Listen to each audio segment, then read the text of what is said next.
Semangat pagi di hari Senin, 16 Agustus 2021.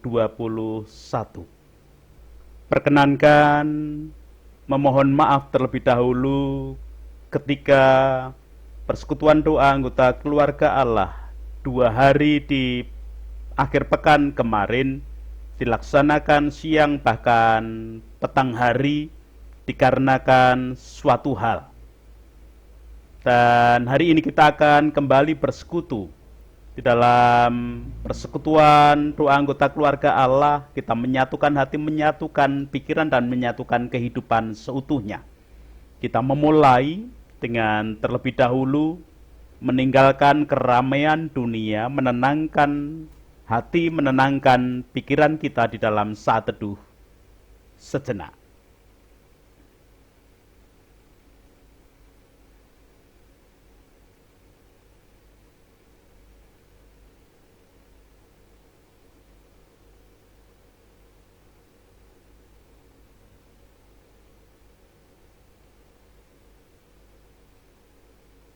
Pertolongan kita hanya berasal dari Allah yang telah menciptakan langit, bumi, beserta segala isinya.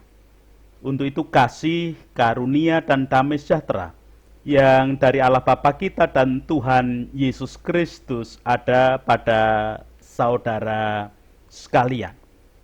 Amin.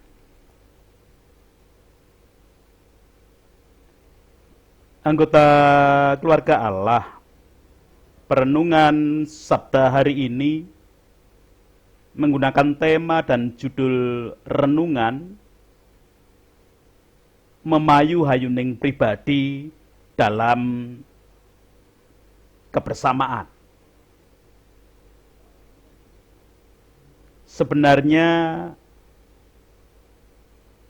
judul yang akan digunakan memayu hayuning pribadi yang memayu hayuning bebrayan. Namun agaknya terlalu panjang, maka kemudian digunakan memayu hayuning pribadi dalam kebersamaan. Memayu berarti tindakan membuat ayu, mempercantik atau memperindah.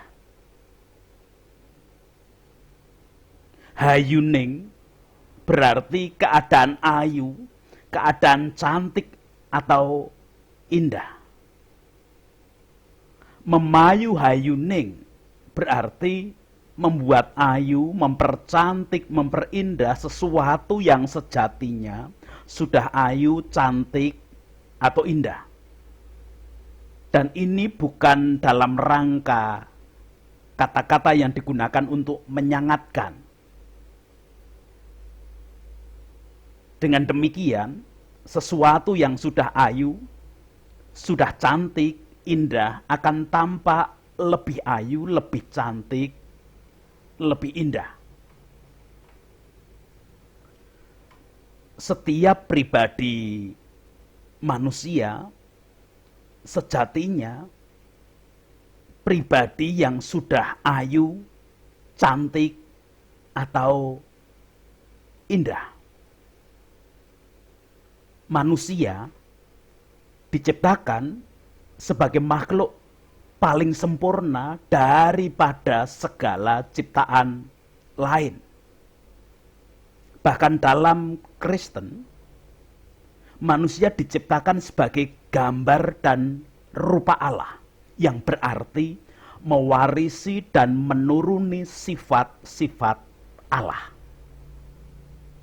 Dari Allah yang memiliki sifat maha kasih, manusia mewarisi dan menuruni sifat bisa mengasihi.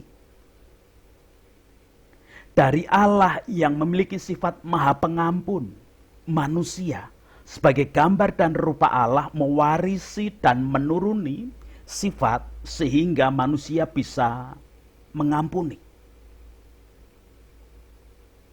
Dari Allah yang bersifat maha penyayang, manusia sebagai gambar dan rupa Allah mewarisi dan menuruni sifat bisa menyayangi dan lain sebagainya.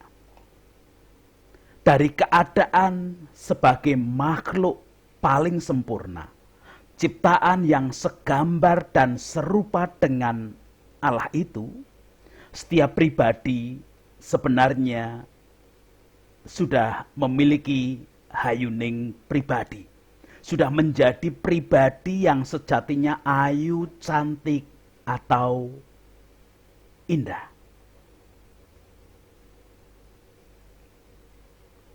Sekalipun demikian, setiap manusia yang sudah ayu, cantik, dan indah tadi sebenarnya masih perlu untuk terus-menerus memayu hayuning pribadi. Setiap manusia perlu untuk terus-menerus membuat ayu, semakin mempercantik diri, memperindah pribadi.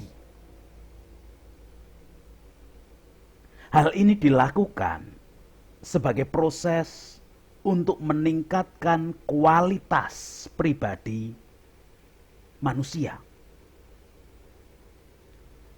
Peningkatan kualitas pribadi secara umum dapat dilakukan dengan pendidikan, baik formal maupun informal, baik secara lahir maupun batin. Dalam pemikiran orang Jawa, pendidikan untuk memperkuat dan memperbaiki kualitas pribadi memang meliputi lahir dan batin, formal dan informal. Dalam kepribadian seseorang tidak bisa dilepaskan antara fisik dan mentalnya. Lahir dan batin adalah satu kesatuan yang harus dididik, dilatih sehingga menjadi pribadi utuh, berbudi luhur.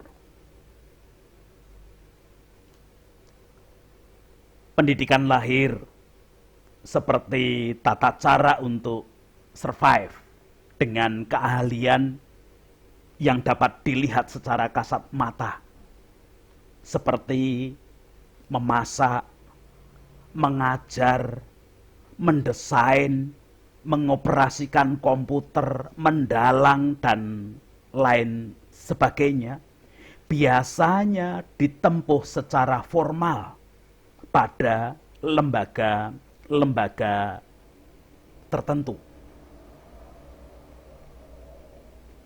Pendidikan batin yang bertujuan untuk menguatkan kearifan dan kebijaksanaan batin biasanya ditempuh secara informal. Itulah upaya untuk memayu hayuning pribadi. Namun demikian, sebaiknya tetap disadari bahwa setiap pribadi memiliki kekhasan, keunikan diri yang berbeda antara satu dengan yang lain. Memayu hayuning pribadi atau kepribadian diri yang semakin ayu, semakin cantik, semakin indah, selalu bermanfaat di tengah-tengah kehidupan bersama yang disebut bebrayan.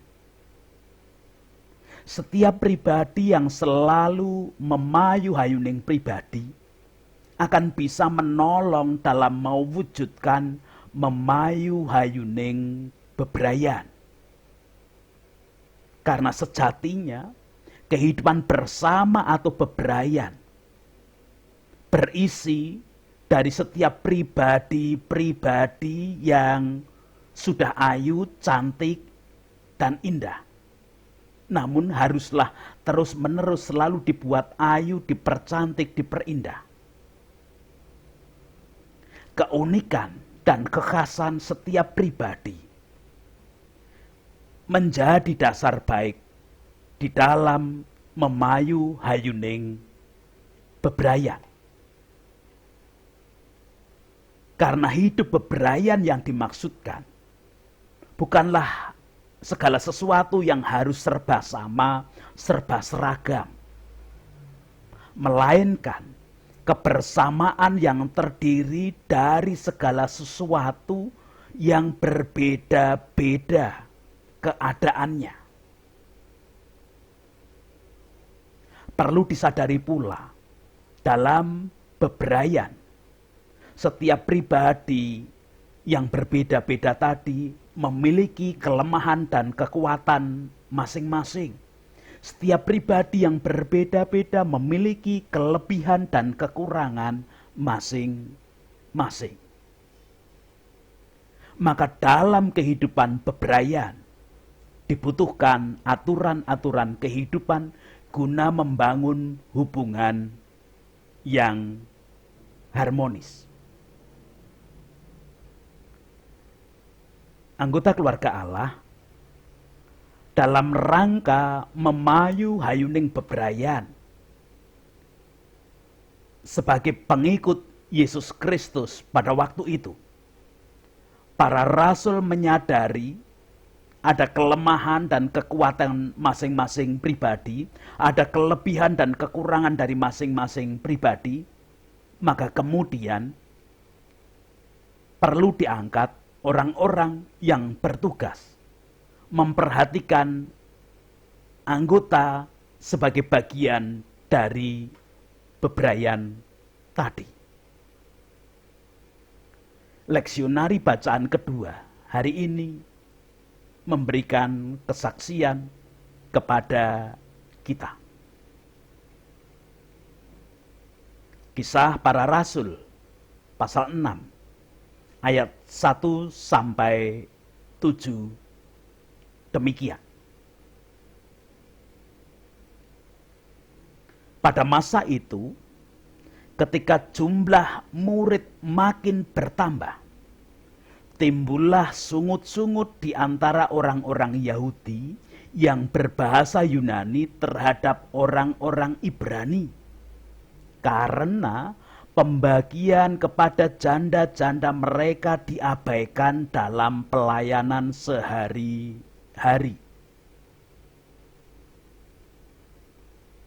Berhubung dengan itu, ke-12 rasul itu memanggil semua murid berkumpul dan berkata, "Kami tidak merasa puas karena kami melalaikan firman Allah untuk melayani meja. Karena itu saudara-saudara, pilihlah 7 orang dari antaramu yang terkenal baik dan yang penuh roh dan hikmat, supaya kami mengangkat mereka untuk tugas itu, dan supaya kami sendiri dapat memusatkan pikiran dalam doa dan pelayanan firman." Usul itu diterima baik oleh seluruh jemaat. Lalu mereka memilih Stefanus, seorang yang penuh iman dan Roh Kudus, dan Filipus, Prokhorus, Nikanor, Timon, Parmenas, dan Nikolaus, seorang penganut agama Yahudi dari Antiokhia. Mereka itu dihadapkan kepada rasul-rasul, lalu rasul-rasul itu pun berdoa dan meletakkan tangan di atas mereka. Firman Allah makin tersebar dan jumlah murid di Yerusalem makin bertambah banyak. Juga sejumlah besar imam menyerahkan diri dan percaya. Demikian kesaksian Kisah Para Rasul 6 ayat 1 sampai 7.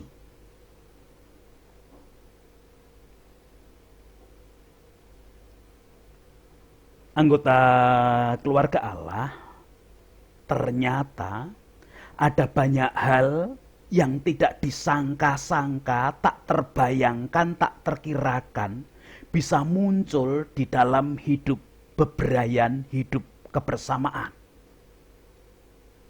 Seperti yang dialami oleh para rasul Yesus Kristus pada saat itu.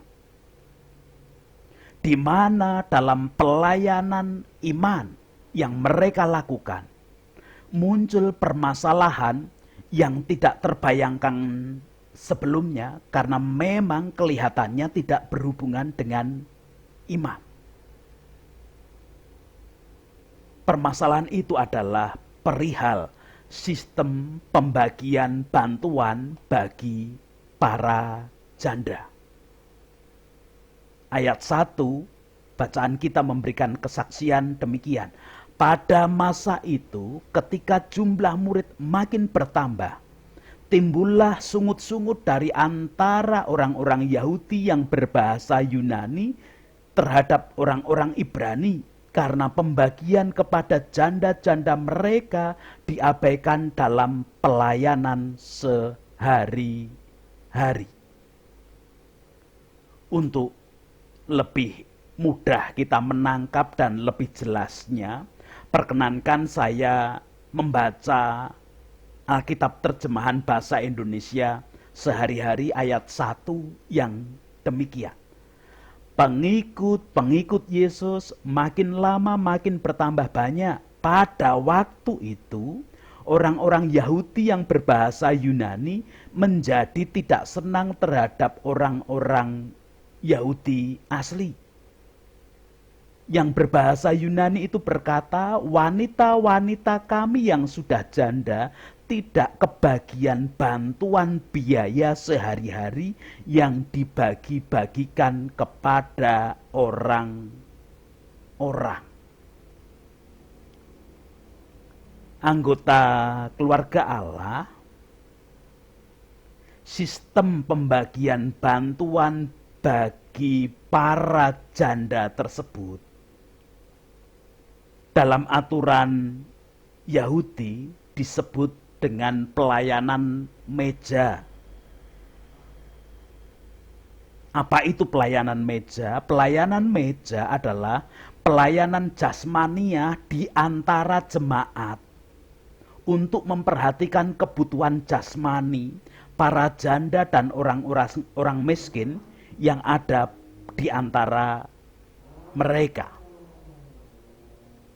Jadi, sejatinya hal ini tidak termasuk bagian tugas pelayanan yang dilakukan oleh para rasul Yesus Kristus. Pelayanan meja adalah aturan umum yang berlaku bagi kehidupan bersama bangsa Yahudi, di mana guna saling menopang, sangkul sinangkul, orang-orang yang mempunyai kelebihan mengumpulkan sedekah, kemudian dibagikan kepada orang-orang yang tidak mampu dan membutuhkan.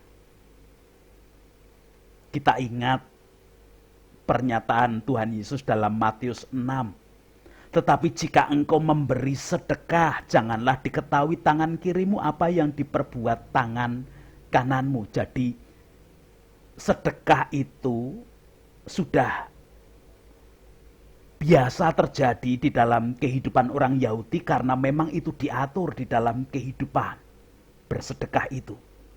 Dan bersedekah itu, sedekah itu tidak sama dengan persembahan atau berpersembahan. Sedekah aturan di dalam kehidupan antar manusia agar tidak jomplang, agar terjadi keseimbangan. Tetapi ketika berpersembahan itu aturan yang berhubungan dengan Tuhan. Sedekah, aturan di dalam hidup bebrayan, kebersamaan. Sedangkan persembahan adalah mengatur kehidupan di dalam manusia berhubungan dengan Allah, sang pemilik hidup itu sendiri. anggota keluarga Allah. Namun demikian, guna memayu hayuning bebrayan, para rasul kemudian mengusulkan agar jemaat memilih 7 orang untuk bisa melakukan pelayanan meja tadi, mengatur perihal sedekah dan membaginya tadi. Guna pelayanan tersebut sebaiknya dipilih orang-orang yang selalu memayu hayuning pribadi. Ayat 3 memberikan kesaksian kepada kita, karena itu saudara-saudara, pilihlah 7 orang dari antaramu yang terkenal baik dan yang penuh roh dan hikmat, supaya kami mengangkat mereka untuk tugas itu. Mengapa para rasul meminta jemaat memilih 7 orang melakukan tugas pelayanan meja, mengatur perihal sedekah yang dikumpulkan dan kemudian pembagiannya tadi?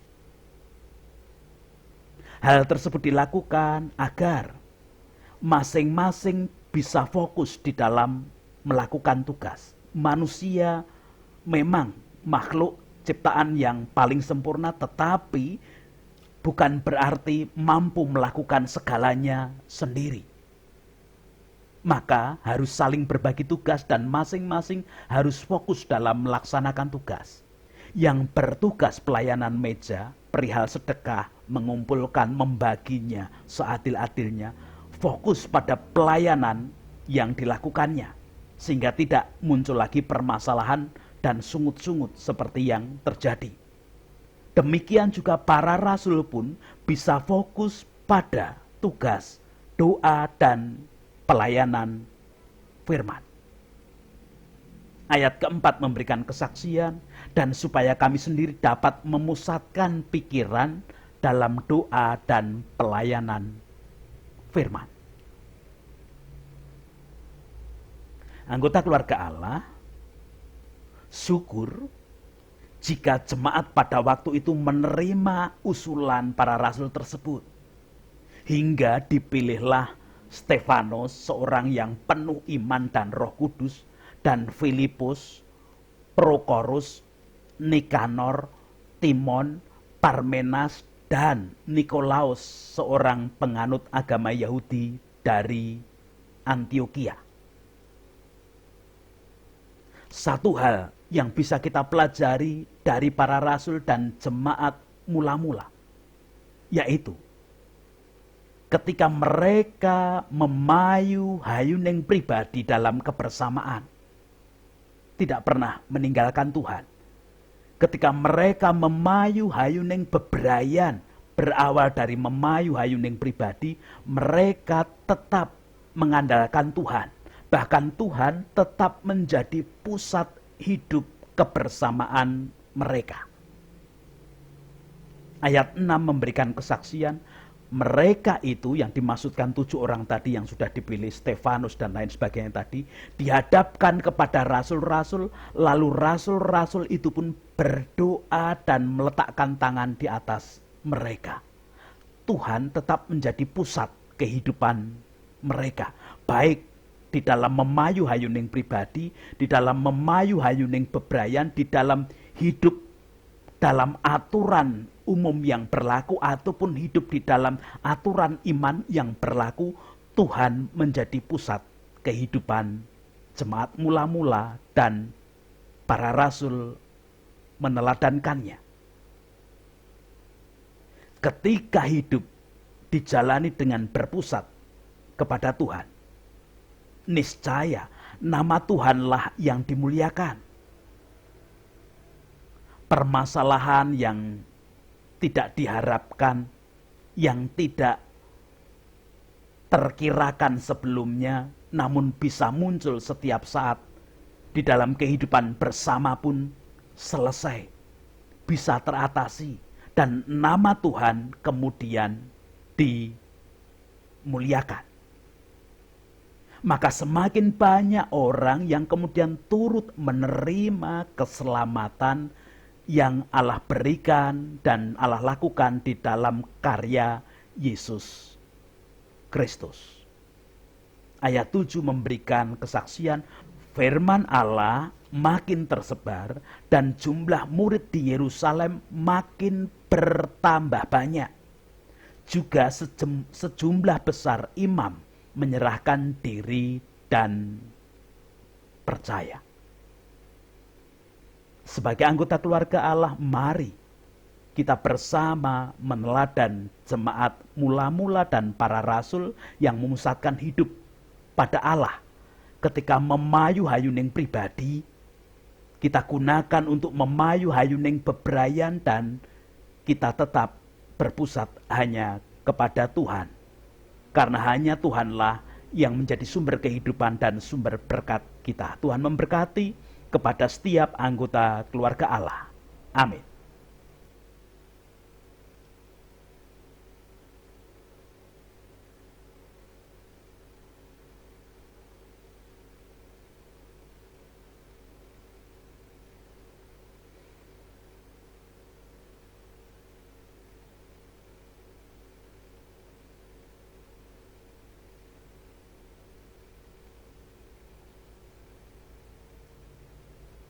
Kita bersama berdoa. Puji, hormat, dan syukur kemuliaan hanya bagi nama Tuhan yang hari ini bersabda mengingatkan kami. Sebagai pribadi, kami adalah gambar dan rupa Allah, di mana kami mempunyai tugas tanggung jawab untuk semakin mempercantik kehidupan pribadi kami. Namun demikian kami juga bertugas di tengah-tengah kebersamaan. Kami juga mempunyai tugas memayu hayuning bebrayan. Namun bukan usaha kami. Hanya berkat Tuhan yang bisa menolong kami di dalam kami memayu hayuning pribadi, memayu hayuning bebrayan. Dengan demikian nama Tuhan kami muliakan. Memusatkan hidup pada Tuhan menjadi bagian kami merasakan kasih dan berkat Tuhan yang tiada pernah henti. Apapun aktivitas kami hari ini, keadaan kami hari ini kami haturkan. Setiap pekerjaan yang kami jalani Tuhan berkuasa sepenuhnya. Demikian juga tatkala ada keadaan yang tidak nyaman, apapun yang sedang terjadi karena sakit penyakit, kelemahan ragawi, dan karena apapun pergumulan yang sedang terjadi, termasuk dampak pandemi COVID, kami tetap mengandalkan Tuhan. Sehingga kami boleh selalu memayu hayuning pribadi, di tengah-tengah memayu hayuning bebrayan untuk kehidupan semakin baik, memuji memuliakan nama Tuhan. Engkau menolong anak-anak kami ketika mereka juga kami ajak untuk belajar, merasakan kasih kuasa-Mu, memayu hayuning pribadi di dalam memayu hayuning bebrayan. Di dalam kebersamaan di tengah-tengah bangsa dan negara kami, sebagai bagian memayu hayuning bebrayan agung di tengah-tengah bangsa, kami berdoa untuk para pemimpin, presiden dan wakil, para menteri yang membantu, kepala daerah tingkat provinsi, kabupaten, kota madya, dan semua pemimpin-pemimpin yang ada, wakil rakyat di tingkat pusat, di tingkat daerah provinsi, kabupaten, kota madya, tokoh masyarakat, tokoh agama, dimanapun dan dalam keadaan apapun kami haturkan ke dalam tangan kasih kuasa-Mu. Para medis, para perawat, dokter, dan semua tenaga medis yang lain yang melakukan aktivitas kerja menjadi garda depan penanganan pandemi, biarlah kasih kuasa dan kebijaksanaan-Mu menjadi penyempurna kehidupan mereka. Kami haturkan semuanya ke dalam tangan kasih kuasa-Mu. Masyarakat diajak bahu-membahu membangun kehidupan, menggapai damai sejahtera Tuhan.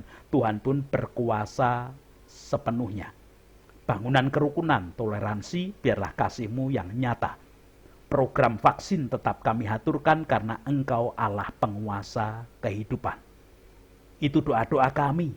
Ampuni dosa dan kesalahan kami. Memohonkan ampun dosa kesalahan para pemimpin, wakil rakyat, tokoh masyarakat, tokoh agama, dan semua komponen bangsa dan negara ini, termasuk para medis dan masyarakat seutuhnya. Hanya di dalam Kristus kami boleh mengaturkan doa kami. Amin.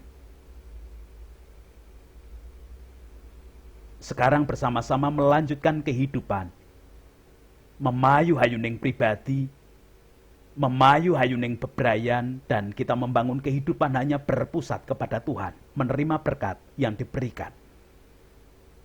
Kasih karunia dan damai sejahtera yang dari Allah Bapa kita dan Tuhan Yesus Kristus di dalam persekutuan dengan Roh-Nya yang kudus tercurah, melingkupi, melayakkan setiap anggota keluarga Allah mewujudkan kehidupan yang lebih baik. Amin.